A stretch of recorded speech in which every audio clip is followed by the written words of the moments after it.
بزار اور ترمذی میں حضرت عبداللہ ابن مسعود سے نبی ایک وسلم کا یہ ارشاد نقل ہوا ہے، ان المرأۃ عورۃ، عورت چھپا کر رکھنے کی چیز ہے۔ ان المرأۃ عورۃ فاذا خرجت، جب وہ گھر سے نکلتی ہے، استشرفها شیطان، اب شیطان جو ہے اس کو تاک میں رکھتا ہے۔ واقرب ما تکون بروحۃ ربها وهي في قعر بیتها، وہ اپنے رب کی رحمت سے قریب ترین ہوتی ہے جبکہ اپنے گھر کے بھی کسی اندرونی حصے۔ اسی لیے فرمایا مردوں کے لیے مسجد میں نماز افضل 28 گنا، اور عورت کے لیے گھر کی نماز مسجد سے افضل، گھر کے صحن کی مسجد سے افضل، دالان کی صحن سے افضل، کمرے میں اس سے افضل، اور کمرے کی کوئی بغلی کوٹھڑی ہے تو اس میں سب سے افضل۔ یہ احادیث نبی کریم۔ عبداللہ ابن احمد ابن حنبل نے زوائد الزہد میں اور ابن ابی شیبہ نے ابن سعد نے اپنی کتابوں میں مسروق کی روایت نقل کی ہے کہ حضرت عائشہ جب تلاوت قرآن کرتے ہوئے اس آیت پر پہنچتی تھی وَقَرْنَ فِي بُيُوتِكُنَّ، تو بے اختیار رو پڑتی تھی۔ قرآن کہتا ہے اپنے گھروں میں رہو۔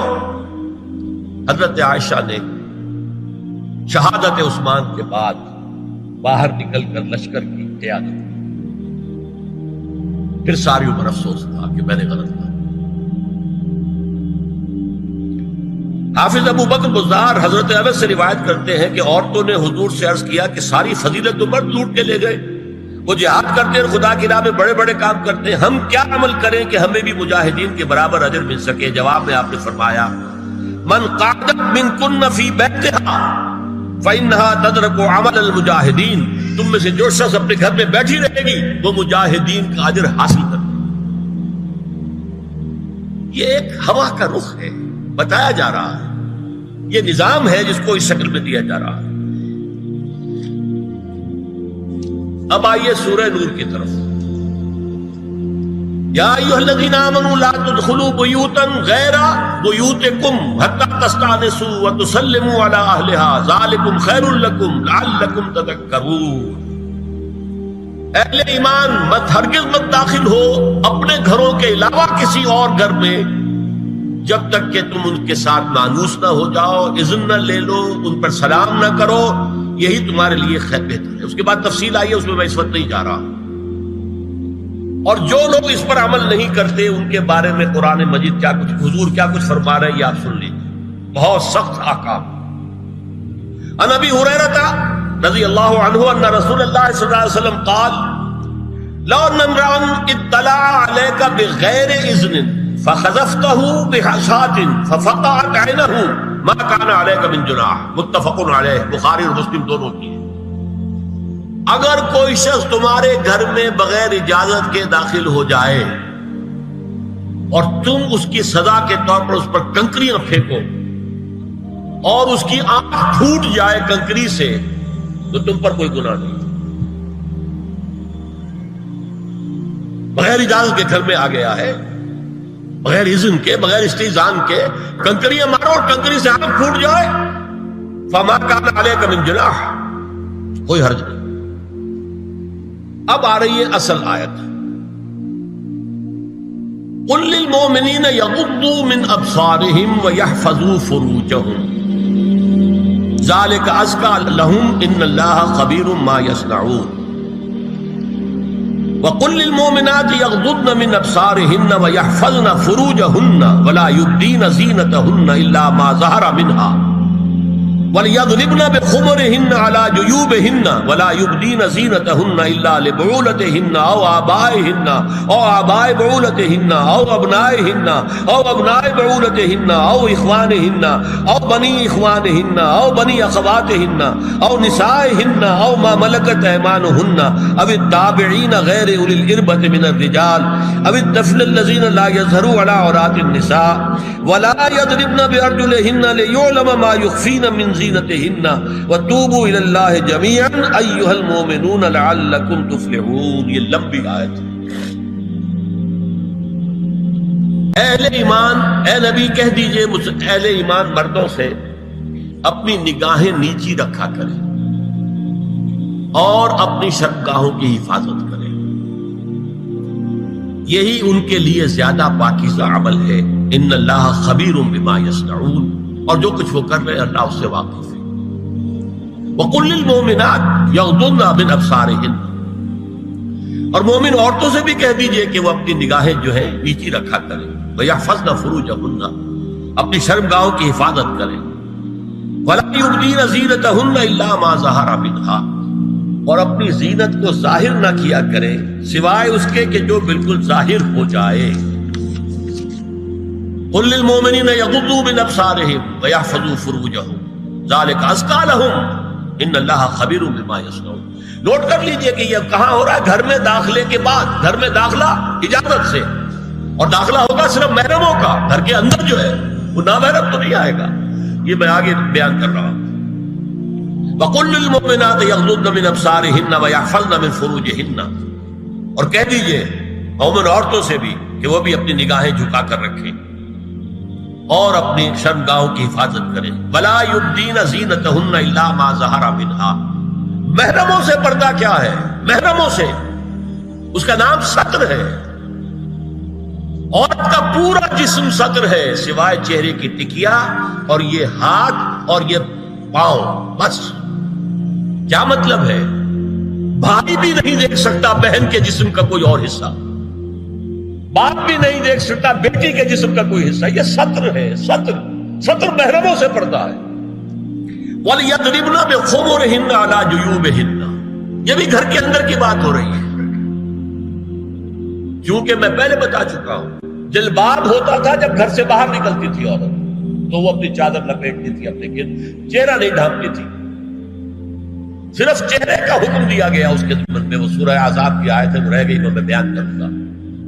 اور خمار اوڑھنی ہوتی تھی جو گھر میں اوڑھتی تھی۔ گھر میں ظاہر بات ہے کہ جلباب تو نہیں لیا جا سکتا، آخر گھر کا کام کاج کرنا ہے، ہلکی سی اوڑھنی وہ گھر میں، لیکن فرمایا وَلْيَضْرِبْنَ بِخُمُرِهِنَّ عَلَىٰ جُيُوبِهِنَّ، اور انہیں چاہیے کہ اپنی اوڑھیوں کے، بکل اوڑھنیوں کے اپنے سینوں کے اوپر، گریبانوں کے اوپر بھی مار لیا کریں۔ اب اس کے بعد فرمایا وَلَا يُبْدِينَ زِينَتَهُنَّ إِلَّا لِبُعُولَتِهِنَّ، اب یہاں یہ زینت کا لفظ آ رہا ہے چہرے کے، اور چہرے ہی میں کچھ سنگھار بھی ہوتا ہے۔ اب ان کے لیے کہا گیا کہ چہرے کی زینت اور چہرے کے اوپر اگر کوئی بناؤ سنگھار ہے، زیور ہے، تو اس کی زینت نہ ظاہر کریں، مگر اب یہ یہاں تفصیلی آئی ہے، جو محرم ہے ان کی تفصیل۔ تو فرمایا کن کے سامنے ظاہر کر سکتی ہے؟ الا لبعولتہن، سب سے بڑھ کر تو شوہر، او آبائہن، اور یہ آپ نے باپ، اچھا باپوں میں نوٹ کی نہیں، باپ حقیقی ہو، اخیافی ہو، اللاتی ہو یا رضاعی ہو، یہ چاروں قسم کے باپ اس میں شامل ہیں۔ جس عورت نے دودھ پلایا تھا اس کا شوہر بھی باپ بن گیا۔ او آبائے بعولتہن، اپنے شوہروں کے باپ، یا ابنائہن، ان کے اپنے بیٹے، بیٹوں میں بھی آئیں گے چاروں، اللاتی، اخیافی، عینی اور رضاعی۔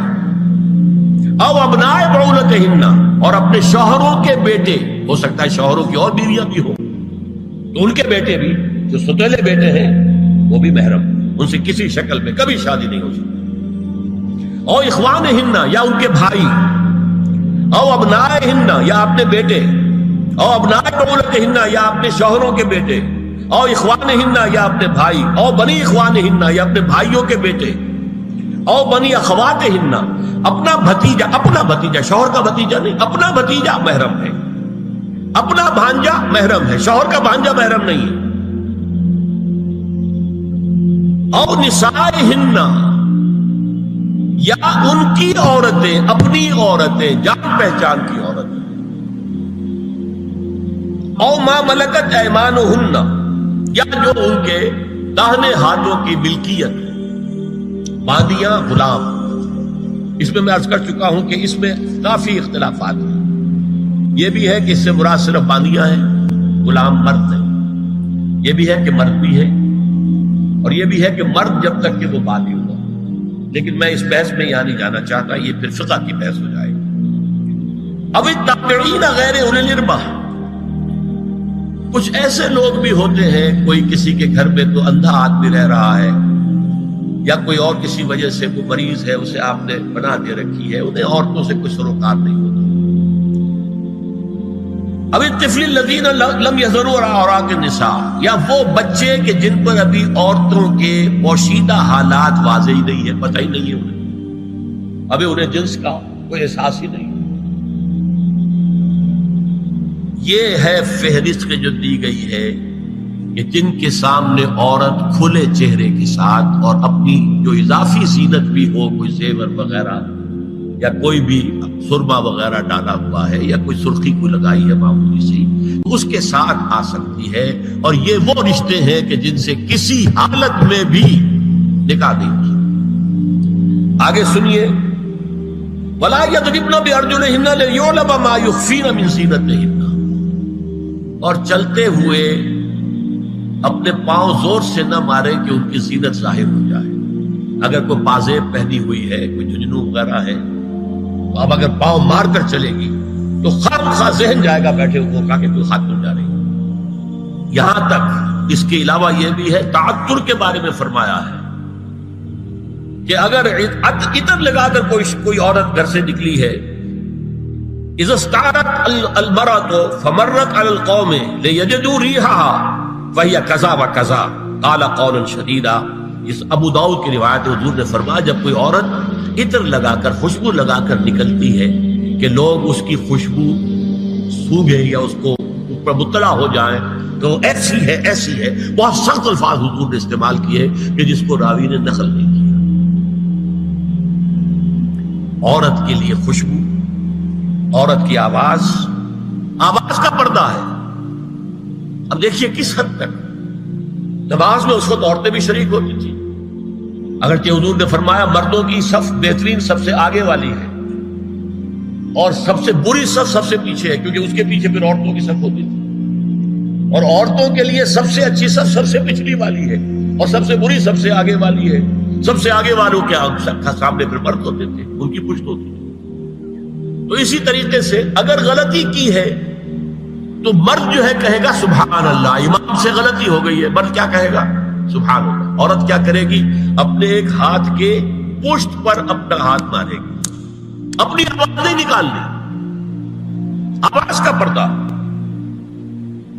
چھونے کا پردہ یہاں تک ہے کہ حضور نے کبھی کسی عورت سے ہاتھ نہیں ملایا، اور آپ جب بیعت بھی لیتے تھے تو بس زبانی الفاظ کہلوائے اور کہا ٹھیک ہے بیعت ہو گئی، یا ایک کپڑا پکڑا، اس کا ایک سرا اپنے ہاتھ میں دوسرا سرا اس خاتون کے ہاتھ میں، یا ایک کشت کے اندر پانی بھرا، اس میں ایک طرف اس نے انگلیاں ڈال لی اور ایک طرف حضور کی انگلیاں۔ لیکن مسافر لا اسافر النساء، ایک دفعہ ہوا بھی کہ بعض خواتین نے جب بیعت کی ہے تو پھر انہوں نے ہاتھ آگے بڑھایا مسافر کے لیے، حضور نے فرمایا انی لا اسافر النساء، میں عورتوں سے مسافرہ نہیں کرتا۔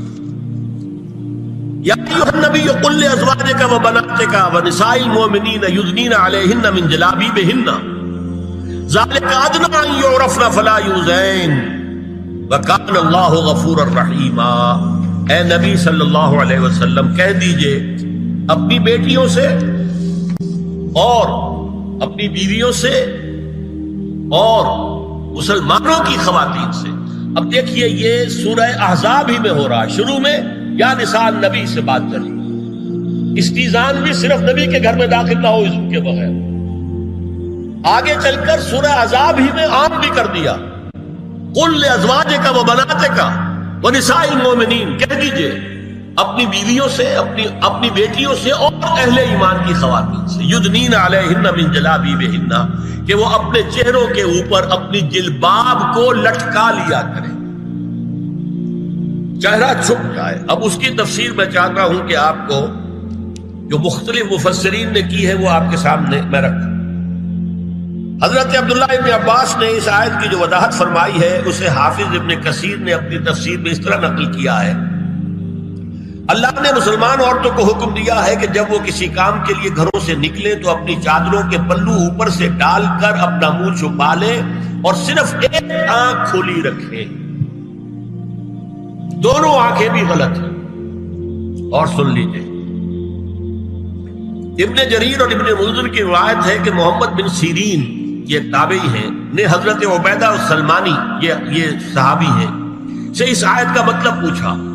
انہوں نے جواب میں کچھ کہنے کی بجائے اپنی چادر کو اس طرح اوڑھا کہ پورا سر اور پیشانی اور پورا منہ ڈھانک کر صرف ایک آنکھ کھولی رکھی.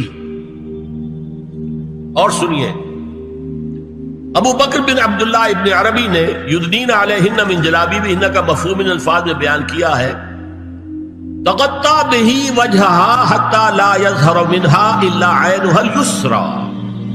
عورت اپنی چادر کو پورے وجود پر ڈھانپ لے اور اس طرح چہرے کو بھی ڈھانپے کہ صرف بائیں آنکھ کھلی رہے. علامہ حمید الدین فراہی کو نظم قرآن کے فہم میں خصوصی مقام حاصل تھا. انہوں نے حجاب کے بارے میں اپنے ایک مکتوب میں ہاتھ اور چہرہ کھلا رکھنے کو جائز قرار دینے کے موقف کے بارے میں لکھا ہے کہ میری رائے میں نظم قرآن پر توجہ نہ کرنے سے یہ غلط فہمی پیدا ہوئی ہے. وہی بات کہ سورہ احزاب میں گھر سے باہر کا پردہ ہے اور سورہ نور میں گھر کے اندر کا پردہ ہے. بہرحال الحق احق بان یتبع، حق جو ہے وہ اس کا زیادہ حقدار ہے کہ اس کی پیروی کی جائے. میں اس مسئلے پر مطمئن ہوں اور میرے نزدیک اجنبی سے پورا پردہ کرنا واجب ہے اور قرآن نے یہی حجاب واجب کیا ہے جو شرفاء میں مروج ہے بلکہ اس سے بھی قدر زائد.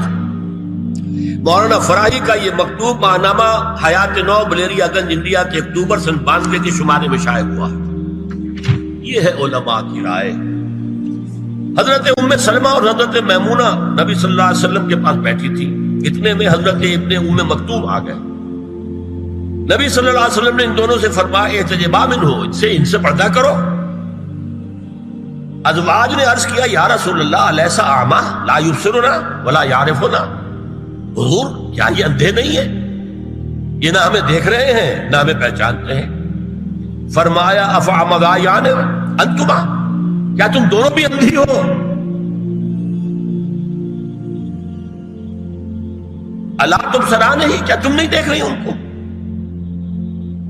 حضرت ام سلمہ تصریح کرتی ہیں ذالک بعد ان امر بالحجاب، یہ جب حجاب کا حکم آ گیا تھا تب حضور نے پھر یہ حکم دیا. اس کی وجہ کیا تھی؟ حضرت عبداللہ ابن مکتوم کا گھر میں آنا جانا تھا. وہ اگرچہ اندھے ہیں لیکن یہ کہ یہ بار بار کا آنا جانا اس سے فتنے کا ایک دروازہ کھل سکتا ہے. اس دروازے کو بند کر دیا گیا. حضرت عائشہ کے پاس ایک نابینا آیا تو انہوں نے اس سے پردہ کیا. کہا گیا کہ آپ اس سے پردہ کیوں کرتی ہیں، یہ تو آپ کو نہیں دیکھ سکتا. جواب میں حضرت ام المومنین نے فرمایا لاکنی انظر الیہ، میں تو اسے دیکھ رہی ہوں نا. اور مرد کو دیکھے. البتہ یہ کہ عام حالات میں آپ بازار میں چل رہے ہیں، عورت جا رہی ہے، کوئی سوق باہر نکلنا پڑا ہے، تو اس حالت میں اگر وہ مرد کو دیکھتی ہے تو اس میں در حقیقت وہ فتنہ نہیں ہے کہ جو گھر میں آنے جانے والے لوگ. اب ایک آخری مسئلہ ہے. 2 حدیثیں ایسی ہیں جو میری گفتگو کے خلاف جاتی ہیں اور میں دیانت کا تقاضا سمجھتا ہوں کہ وہ بھی آپ کے سامنے بیان کروں.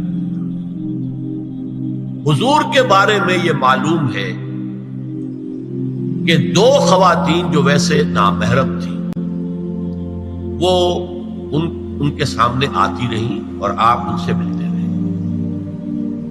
ایک آپ کی سالی حضرت اسماء حضرت عائشہ کی بہن رضی اللہ تعالی عنہ، اور ایک آپ کی چچا زاد بہن حضرت علی کی بڑی ہمشیرہ حضرت ام ہانی. یہ میں حدیث آپ کو سنا رہا ہوں. بکثرت احادیث سے ثابت ہے کہ حضرت اسماء بنت ابی بکر آپ کے سامنے ہوتی تھی اور آخر وقت تک آپ کے اور ان کے درمیان چہرے اور ہاتھوں کی حد تک کوئی پردہ نہ تھا. حجۃ الوداع نبی صلی اللہ علیہ وسلم کی وفات سے صرف چند مہینے پہلے کا واقعہ ہے اور اس وقت تک بھی یہی حالت قائم رہی. یہ ابو داؤد کتاب الحج. دوسری روایت حضرت ام ہانی رضی اللہ تعالی عنہا جو ابو طالب کی صاحبزادی اور نبی صلی اللہ علیہ وسلم کی چچاداد بہن تھی، آخری وقت تک حضور کے سامنے ہوتی رہیں اور کم از کم منہ اور چہرے کا پردہ انہوں نے آپ سے کبھی نہیں کیا. فتح مکہ کے موقع کا ایک واقعہ وہ خود بیان کرتی ہیں جس سے اس کا ثبوت ملتا ہے. یہ ابو داؤد کی روایت ہے. یہ روایتیں ہیں، میں انہیں تسلیم کرتا ہوں. اور میں نے اب جو کچھ بیان کیا ہے اس سے یہ ایک بالکل برعکس بات سامنے لا رہی ہے۔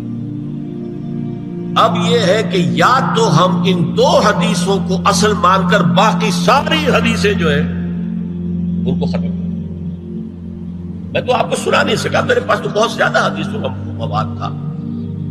چہرے کے پردے کے لیے حدیثیں، استیزان کے لیے کتنی حدیثیں ہیں، چہرے کے پردے کے بارے میں بہت زیادہ حدیثیں ہیں۔